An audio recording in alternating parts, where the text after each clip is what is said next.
Good morning. Welcome to Bluebird Quilt Studio Live. We're happy to have you with us this morning. It's our first day of school. So welcome back, and we're really glad to have you with us today. Let me tell you about what's in store for today, and we're going to just dive right in. So this is going to be a couple of mini classes. We're going to talk about the basics of paper piecing today and a little bit of machine quilting.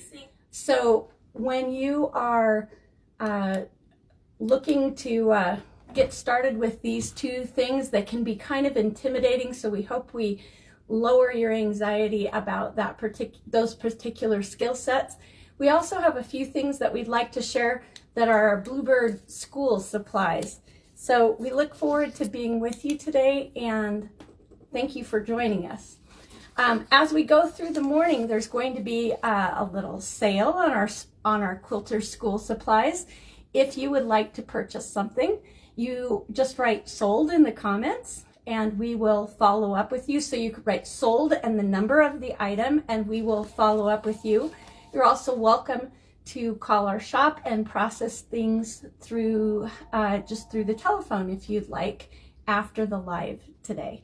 So thanks for joining us this morning, and we really look forward to having you with us today. So we're going to start with a new box of crayons. What school kid doesn't like a new box of crayons, and what former teacher doesn't love a new box of crayons? So I took some of our brightest finds in the shop and I pulled them together. So we're going to start with those, and then we're going to use these colors as an inspiration for a little paper piecing quilt project. So if you are like me and like a new box of crayons, I like all the colors of the rainbow. And so we're going to start off with a few items here. We're going to start off with a selection of 10-inch squares from Island Boutiques. These will be 20% off today. They're $42, and if you would like this is item number 1. So you'd write sold 1 if you would like one of these beautiful Island Boutique 10-inch squares. We also have some Hoffman dots that are the colors of the rainbow, and these Hoffman dots have a lot of pops of color in them. So if you can enjoy those, I think that you would find lots of uses for these. Again, these are 20% off today. This is item number 2, and it's $43.99 and 20% off of that. Item number 3, here's another selection of 2.5-inch strips. These are from Mira Boutiques. And again, we're going with the rainbow colors of all of these beautiful boutiques. So this is a fun little set, 20% off. This is item number 3, and it's $30.99. Now we're getting there. Now we're getting there.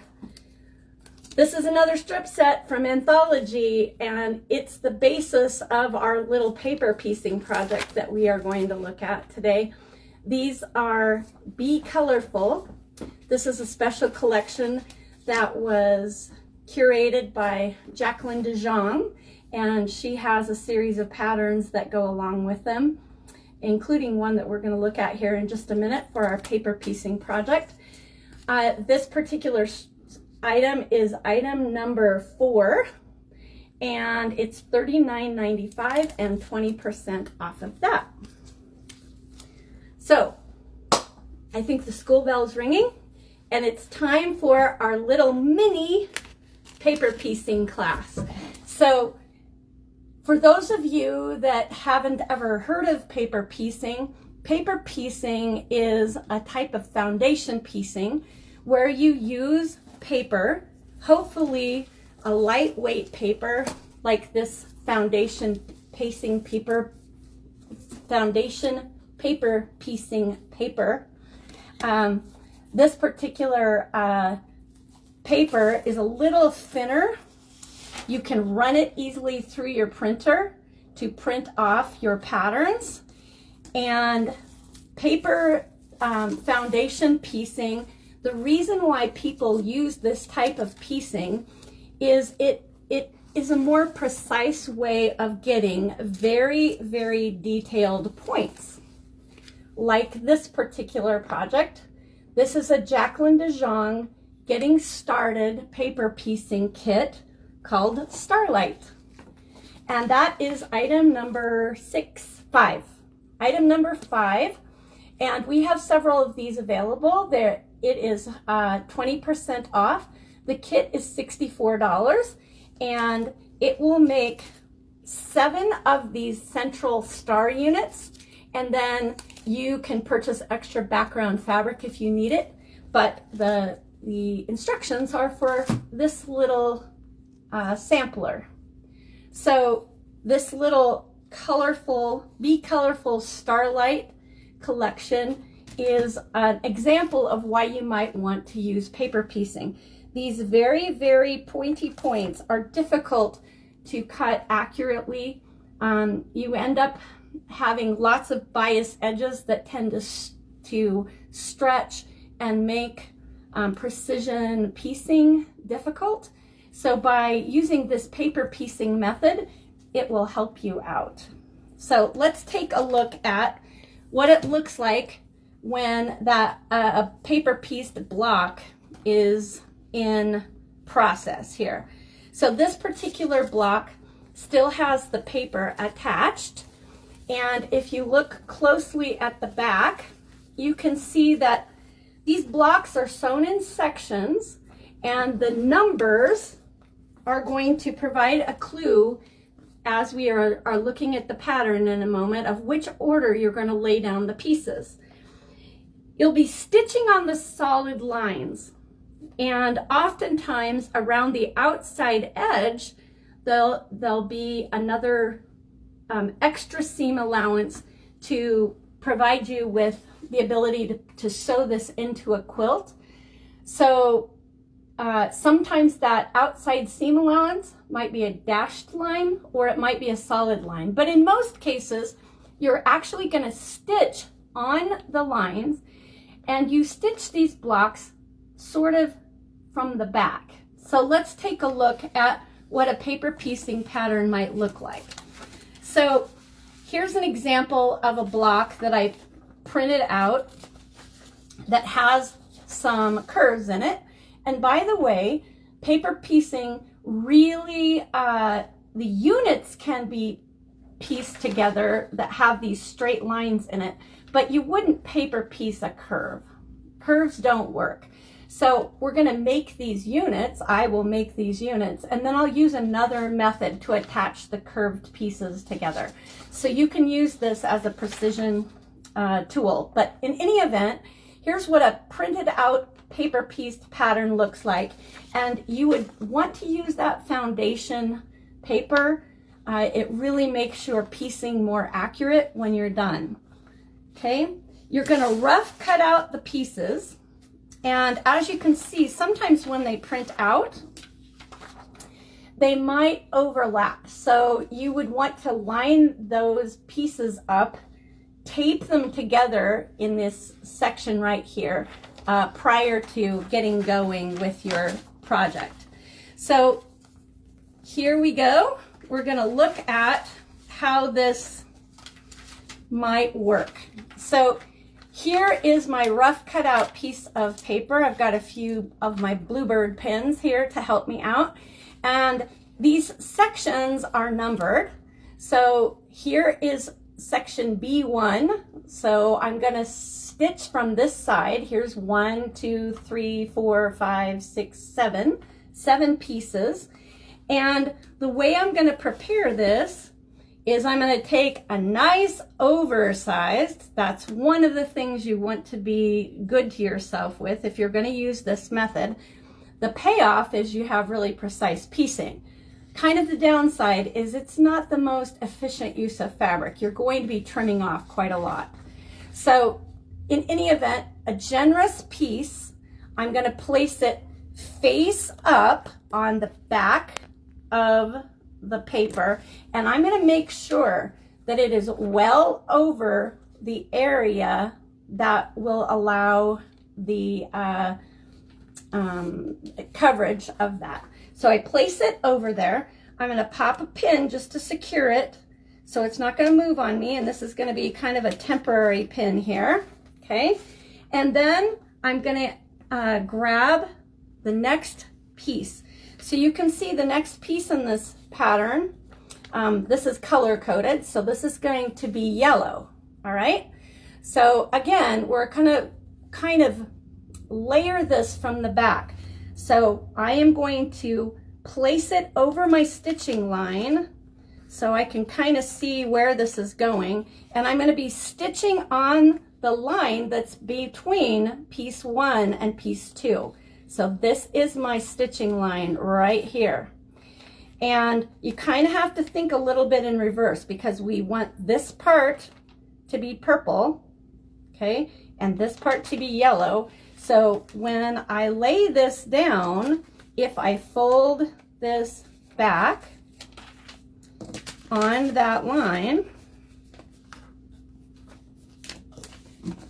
okay, if I fold that back on that line, then I know that this part needs to be trimmed away. So I'm going to stabilize this on the other side here, okay? This part is going to be trimmed away, all right? So knowing that, then I can layer the fabric up. So here we go. I know that I'm going to need this to be positioned like so, and then the way that I check it, so here's my stitching line right here, is I'm going to place a pin along the stitching line, okay, and I'm going to just do a rough check. If I was to stitch on that line, does it fully cover this entire piece of yellow from the front? So you can hold it up to the light to see if it's going to be okay. So I know it's going to be okay.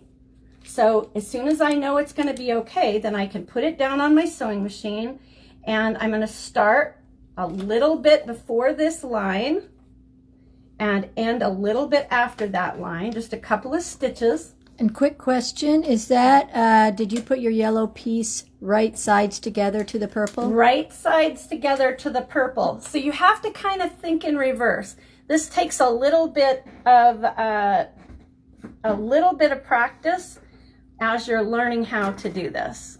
So the good news with batiks is you're kind of safe, because oftentimes the front and back of a batik is a little bit more forgiving as far as it looks very similar on the front and the back. Okay, so I've stitched my first line of stitching, okay? And how this is going to actually be sewn is how it's going to be pressed is we're going to fold that over, and I'm going to kind of bring that back just like that. And now I don't want all of this extra in here. So I'm going to fold back the paper and cut away 1/4 inch. And add a quarter ruler. It was over here, maybe not. I have a backup plan. Add a quarter ruler with a rotary cutter works very nicely, but we're going to go ahead and use scissors right now and trim this back. And I'm not cutting the paper, I'm just cutting those 2 layers of fabric 1/4 inch from the edge of that seam. And then I lay it back down, okay? And this creates kind of a floppy little edge right here. So again, I'm going to secure that second piece down, and now I'm ready for the next piece. So I've kind of tacked that in place so it's not going anywhere, and I'm not going to get any bubbles in my fabric. And now I'm going to be stitching on the line between piece 2 and piece 3. We'll do one more here, and then we'll fast forward to the end of this little demo. So here we go. Got a little cheater edge, so I know exactly what kind of angle I'm dealing with.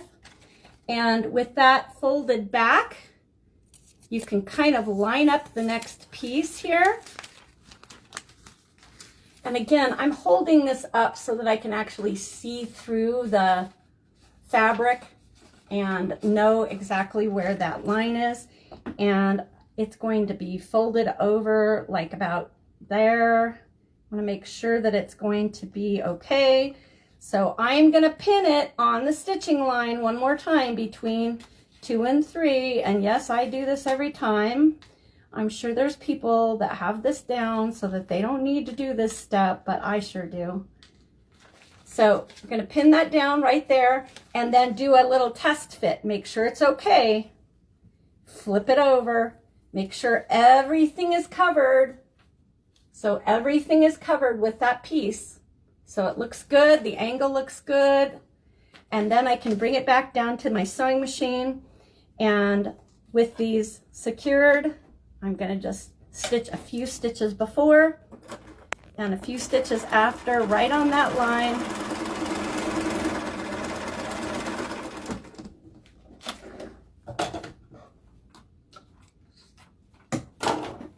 Okay, and then it's time to fold the paper back. And you'll see here, I've got the pink layer and the yellow layer. And again, I would use the add a quarter ruler and a rotary cutter. But in the heat of the moment here, we're going to use a pair of scissors. They're not very sharp. Okay, so we have that. And then we can fold this back like so and finger press it.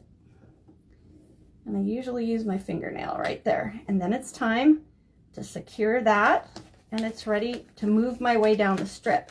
Now when you're done, you can see you've got these odd little bits sticking off the edge.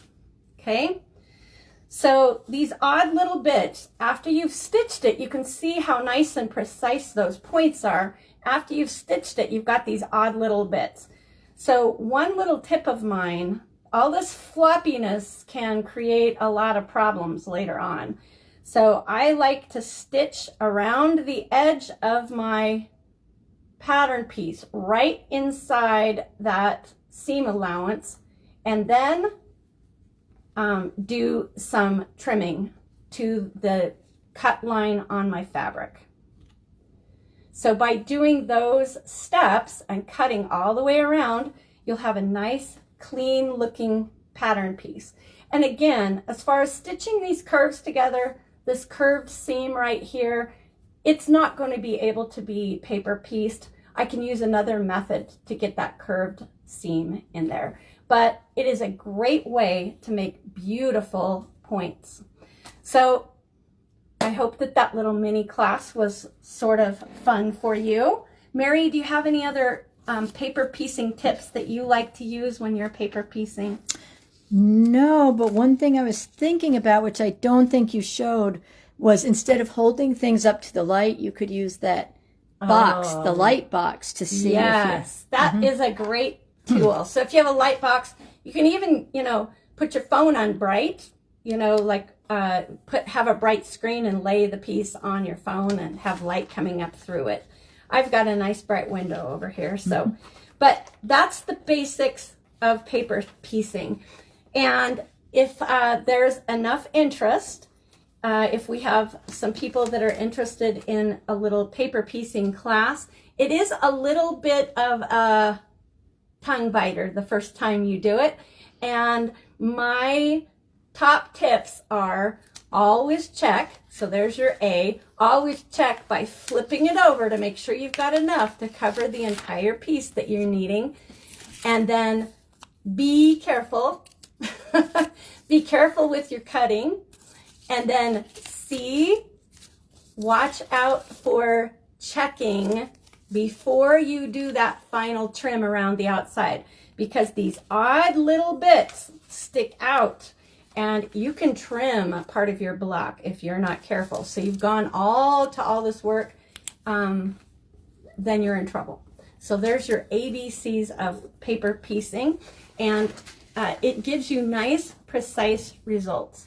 So again, we have this little Be Colorful kit. If you'd like to give your hand at paper piecing, there are detailed instructions inside this kit for paper piecing. And again, you can make up to 7 of these central stars as long as you get a little extra background fabric. So you've got a nice kit to make that happen. And that kit was item number 5. All right, I'm going to set this aside because oh, look at what I found. My attic order ruler. There you go. Try to be as organized as possible and still can't quite get it going. So here we go. All right. So those are some of our tips for paper piecing. So that little mini class, I hope it was fun for you. We're going to talk about a little bit about teachers and about chalk, because chalk makes such a great marking tool for this next mini class that we're going to be doing. It's a machine quilting class. So we have a couple of different things that act as marking tools that might be helpful. So they would be great school supplies for quilters. So the first thing that we have is this Bowen porcelain pen. It is a great marking tool, makes a beautiful fine line. These are great for dark fabrics in particular. So that fuchsia fabric that I just had, that batik, oh, this would make a nice crisp line. So this little Bowen chalk pencil is $17 with lots of refills and even a little sharpener in it, and it's 20% off. And that is item number 6. Some other really helpful marking tools, and we'll kind of talk about why you might want to add a little marking, even if you're doing free motion quilting, is because it just gives you some guidelines to follow as you're stitching. So these particular stencils are called full line stencils, and we have quite a few, but this is my absolute all-time favorite. It's a 1-inch grid stencil. These full line stencils, because of the way that they're made, they're totally pliable, so they can fold up in a drawer easily and not be damaged. So I like them for that. And the reason why I appreciate these stencils as a free motion quilter, particularly on a long arm, is they give me just a little bit of guidance so that I can easily measure things and make them more similar, even though I am free motion stitching. So the way that these stencils work is you lay them on top of your fabric. Usually, again, these work best on dark fabric, although this chalk comes in a variety of colors. And then you use what's called a chalk pounce. The chalk pounce, you add the chalk to the box here. There's a little plug that you open up. You pour the chalk into the pounce, and it's sort of in a little dish that has a sponge on it. And with it closed, that would be important, with the box closed, you kind of pounce the pad down and knock the chalk that is inside the box down into the sponge-like surface. And the chalk dust finally goes down into the bottom of the sponge. And then once the chalk has been loaded onto the sponge, you stabilize this stencil on your fabric, position it, and then you wipe the pounce across. So you're not doing this with the pounce on the stencil, you're just wiping it across the stencil. And it adds beautiful, clear lines for giving you references for quilting. Okay, so Mary, what item are we on here? Number 7. Number 7. So this particular chalk pounce powder that we have is $15.99, and this is iron off. So nobody likes having to rewash your quilt right after you get it quilted. You can just hit this with a little iron, and it it goes away. So in any event, that's $15.99 and it's 20% off. And these stencils, we have a variety of them. So that is item number 6. No, sorry. 7. Mm-hmm. Item number 7 was the chalk pounce. Item number 8 is this 1-inch grid. And this particular stencil is $14.50 and it's 20% off. This one is to align things radially. So it has a little cross on it so that you can line things up in a star block. The other way. Okay. And it also has, looks like a 2-inch grid at the bottom of it. So both of these alignment tools are really nice. Would be great for sashing and borders. And these would be fantastic for blocks in a quilt. So that is item number, what are we on? That 11? one was 8 and this one that you're holding is 9. Okay. So this star full line stencil is item number 9. So if you'd like to purchase it, it's number 9 and you'll type sold 9 into the comments. So some other marking tools that are super helpful when you're machine quilting is this quilting paper. This is a very transparent paper. You can lay it over any drawing that you have or maybe a coloring book. You could even use inspiration from child's art if you wanted to. Trace your pattern onto this paper and then you can lay the paper on your quilt top, pin it in place or secure it with even sticky dot tape to your quilt surface. And then once it's secure, you stitch right through the paper. Sort of like the idea of paper piecing. When you're done, you pull the paper away. And this has been designed so that it doesn't leave a lot of fibers from the paper beneath your stitching. So this is a great tool. This can also be used as its own little pounce stencil. So for example, you can trace a design. So maybe you have a complex design, a particular flower you wanted to stitch out. Trace it, stack the paper, take it over to your sewing machine without thread in it, stitch through these layers of paper, and then you can either use these blocks you've created as marking, or you can use your chalk pounce and use the holes that you've created from your needle as your own chalkable stencil. So there's a couple more ideas of how you might use it. So this particular paper is the 18 inches wide. It's $11.95 and it's 20% off and it's item number 10.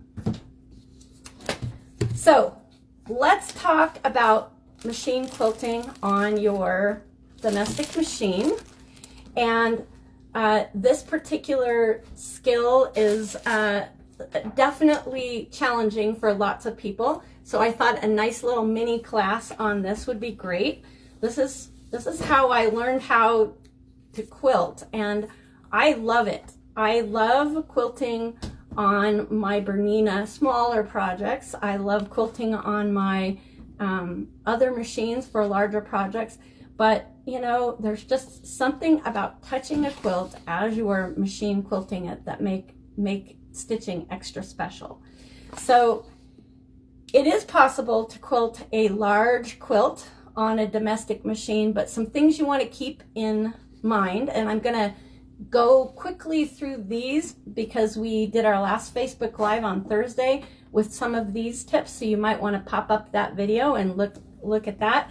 But you want the majority of the weight of your larger quilt on the table. You don't want to have it in your lap, dragging on things and have to lift it through the machine. So the majority of the weight should be on the table. You want to master your friction, and by that we want a nice slick surface. So this particular table is called a Sew Steady table, and that Sew Steady table has given me a flat surface for my machine to rest within, and it's also super slick. Now, just because of the glare that's created from the plastic surface, I put some white contact paper on top of it. We'll have to see whether that holds up or not. It's just honestly for filming with the camera. So in any event, once you have the friction nice and reduced between the quilt and your table, you want to increase the friction between you and the quilt. So usually for me, that means putting on some quilting gloves. Quilting gloves have little rubberized tips on the fingers, and that allows you to grab hold of the fabric. And I find that super helpful. There are other tools available.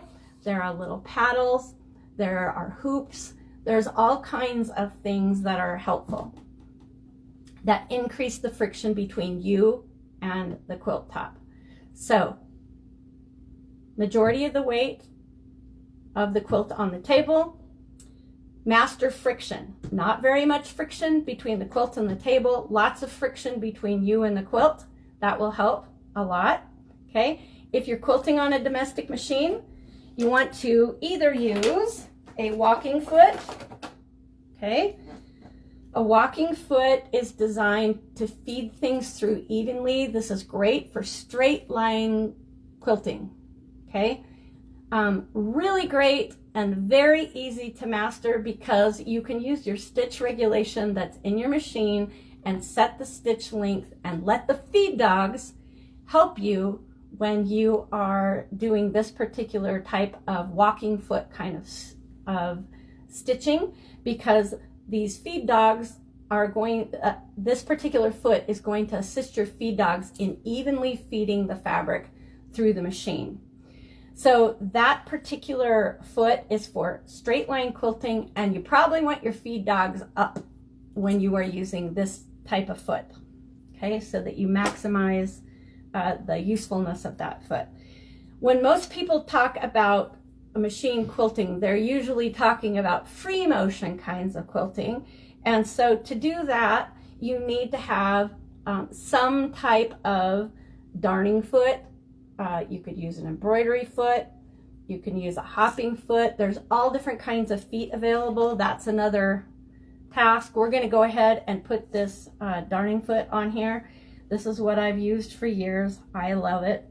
Okay, and for free motion stitching, the most common thing to do is lower your feed dogs. So on my machine, to lower my feed dogs, I go over here. And what that means is at this stage of the game, you are your own stitch regulator. It is not the machine, okay? So if you feed the fabric, the quilt sandwich through the machine quickly, then depending on your needle speed, if you go quick, you're going to have big stitches, right? If, on the other hand, you feed it through very, very slowly, you'll have tiny stitches. So to help you master that, one of my best tips is set the machine in such a way that you can actually floor your pedal all the way to the ground. And by doing so, you don't have a lot of variability when you're first learning. On the speed of the needle going up and down. You can just concentrate on feeding the fabric through at a smooth and comfortable pace. So most modern machines have the ability to regulate their stitch speed, and so you would dial up or down your stitch speed so that you're moving your fabric at a comfortable pace for you, and adjust the machine so that you can have a nice even stitch while you're evenly feeding the fabric through at your pace. Now, eventually, you'll get control of speeding up and slowing down. But when you're first starting, I would recommend that you set it at about half speed, your stitch at about half speed, machine at half speed, and then floor the petal, and then go ahead and start stitching. One last tip. If you have a larger quilt that you are trying to manage underneath the neck of your machine, and I've quilted queen size plus kinds of fabric, I prefer to kind of fan fold my quilt into, if this was the center of my quilt, I would fan fold it in here, and then only worry about a saucer sized circle as you're manipulating the fabric under the needle. Only worry about that being flat and smooth. Now, getting it flat and smooth is another matter, but for our purposes, we're going to assume that you've stabilized your quilt in some way, and that the 3 layers are somewhat secure. You've basted it, you've pinned it, you've used a basting spray of some kind, and you have the layers somewhat secure. And now it's time to actually start stitching. So if I was going to manage this section of this little quilt bat, I would stick it underneath my machine. And again, my feed dogs are down. I'm going to hold on to my thread. I'm going to turn the hand wheel towards me, and I'm going to bring up my bobbin thread and get everything underneath that foot. And then once I have that going, I am going to get my gloves on.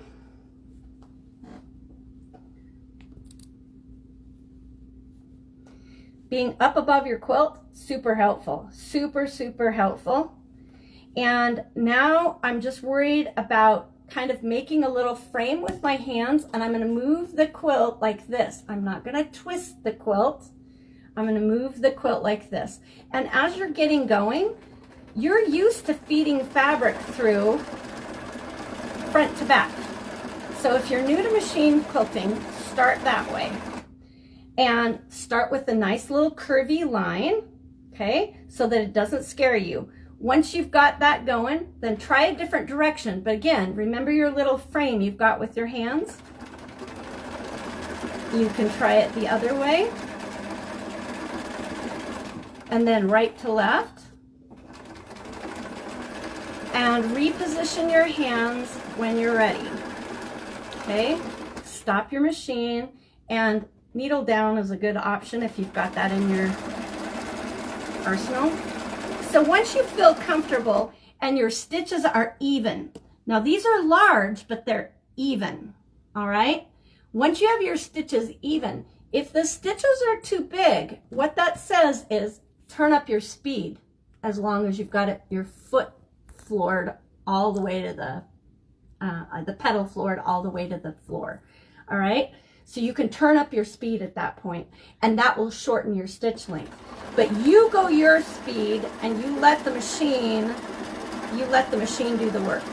Now I have my machine at half speed, and I'm used to stitching a little faster. So I'm going to go ahead. Once you feel comfortable doing some little wavy lines like this, let's add some fun to this. We're going to do 2 little extra quilting designs. Here's 2 of them that we're going to try that are in this quilt. So this first one is this little wavy pattern with a little loop-de-loop on it.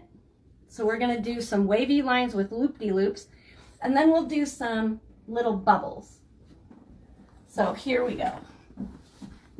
And these things take practice. So part of learning about machine quilting is giving yourself a little bit of space to learn a new skill, a little bit of space not to be perfect. You're going to get better as you stitch. All right, here we go. So we're going to go here, and now when I'm ready for my little loop-de-loop, I'm just going to go in a little circle, and I'm not going to be overly concerned. I'm just going to make a little loop, and then off I go down my little loopy path. And then I'm going to move over and Make another loop-de-loop.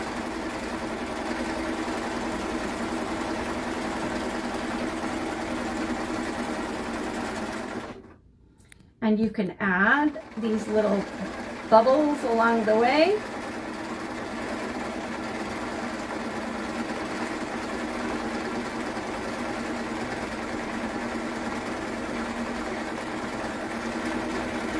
And it really creates a whimsical, fun little look.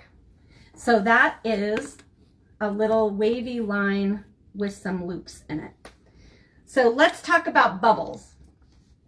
So if we're stitching some bubbles, we have a circle, okay? So as you stitch a circle, obviously you're gonna go around, right? But to get to the next circle, oftentimes you're gonna have to overstitch part of the previous circle. So what's recommended is you go around probably a couple of times and then swing off to do the next bubble. Make your circles, your pebbles, different in size, so that will give you a little bit of grace. And kind of if they aren't super round, then purposefully make them not super round so that you repeat that shape, and that will create a beautiful design, some beautiful design options for you. So here we go. Let's do some pebbles. I'm going to stop talking so that I can do a better job at these.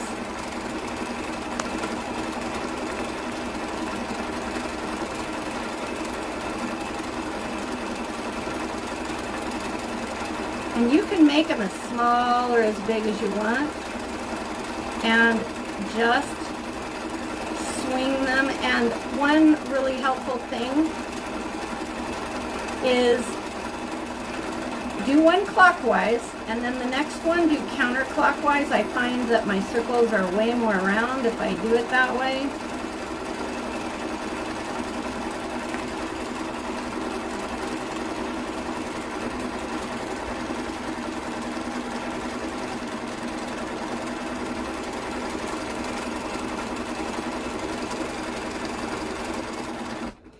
And if precision is important for you, you can slow down and you can stitch more consistently. So here is a couple of examples of some nice stitched circles. So there's our little mini class on machine quilting. We do have some machine quilting classes coming up, both for domestic machine, for our ST machines, and for our long arms. So if you'd like a more detailed in-person class with lots of coaching, frankly, I have walked that walk, and I love helping people through that. So if we can help you with that, stop in and we'll do a little quilting together. So if you're looking for a textbook for this quilting adventure that you're going to embark on, I really do like Leah Day's 365 free motion quilting designs. It's got some great illustrations to give you ideas for machine quilting fills, and there is just bunches and bunches of designs in here. So I love this book. So this is item number 11. The book is $36.95, and it's 20% off. Some other great options for getting your groove on with machine quilting. Part of machine quilting is kind of learning a stitch path and then kind of committing it to muscle memory. So having something already pre-marked for you that has the quilting pattern on it is wonderful help. So this little machine quilting skill builder panel is a great way for you to practice your stitching. It also gives you some ideas of how you might do some stitching in different quilt blocks. And it's got some arrows to assist you, so as you learn things, it's going to help you along the way. If you have a long arm with the laser, don't put thread in. Pin this on your quilt or on your machine, pin this on your machine between the leaders, and just use your laser light and practice your muscle memory with stitching over these lines with your light. You don't even have to put thread in your machine.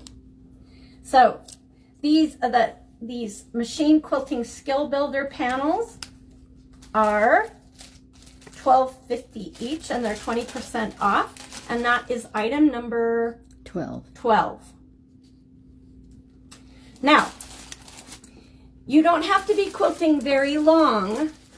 We were talking about marking, and then we talked about stitching. This is your quilter's eraser. This is a great tool. This is a Clover Curved Awl. It has a pointy little tip. So even on a long arm, you can use this to grab that top thread and tease it away and bring up stray threads and do some unstitching. Much, much easier than trying to reach underneath and work with the seam ripper. So this is a must-have tool for a long armor. Great for erasing stitches. We'll call it erasing. Unstitching stitches. We all need that. And that is item number 13. 13, yes. It's $15.95 and 20% off. All right. Time for a little, it's math time. So we're going to let some rulers help us do some measuring. So we have some great options here for different rulers that might assist you with cutting and measuring things in your studio. So item number 14 is a 120-inch retractable tape measure.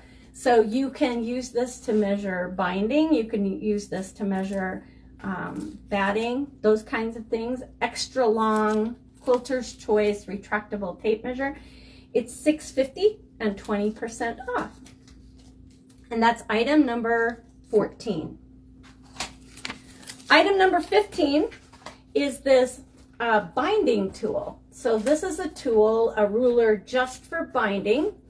It gives you some tips on how to do mitered borders on your binding, and it allows you to take those ends of your binding as you go sew around the outside of your quilt and create a finished seam, putting those binding edges together.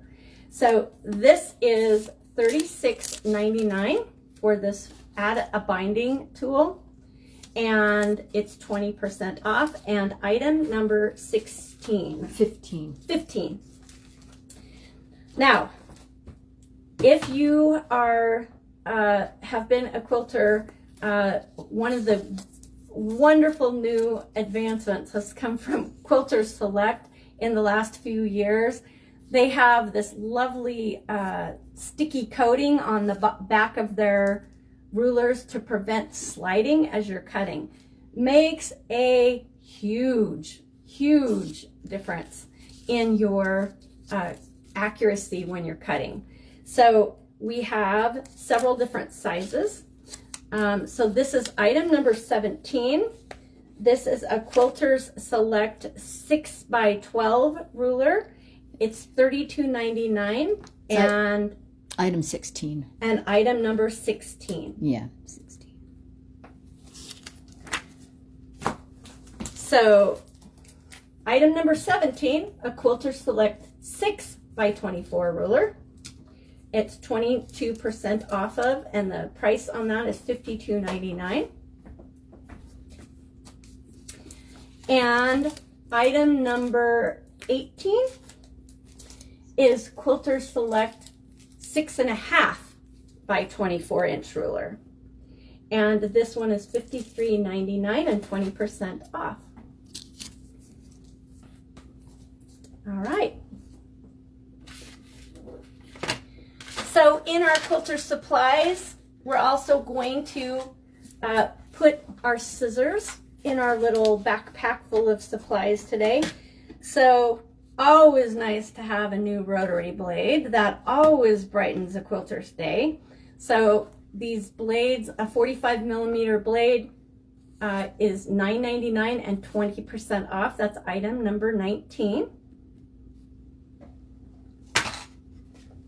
Item number 20 is a small rotary cutter.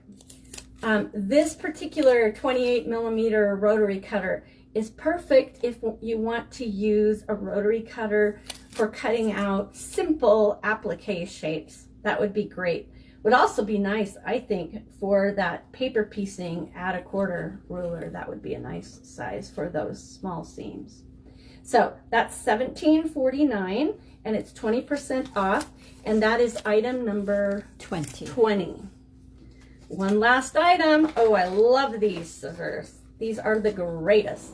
So these are Karen K. Buckley scissors. This is kind of the medium-sized version of them. I love them. They have serrated edges, super great for cutting small applique pieces without any shifting as you're cutting. They're fabulous. Those Karen K. Buckley scissors are $28 and 20% off of that, and that is item number 21. And that is the end of our little quilters live sale. Oh, we do have one more thing. Did we talk about the prism? We haven't talked about the prism block of the butt. Not. Okay, so we started with the rainbow of colors. We're going to end with the rainbow of colors. So let me grab those. They're right here.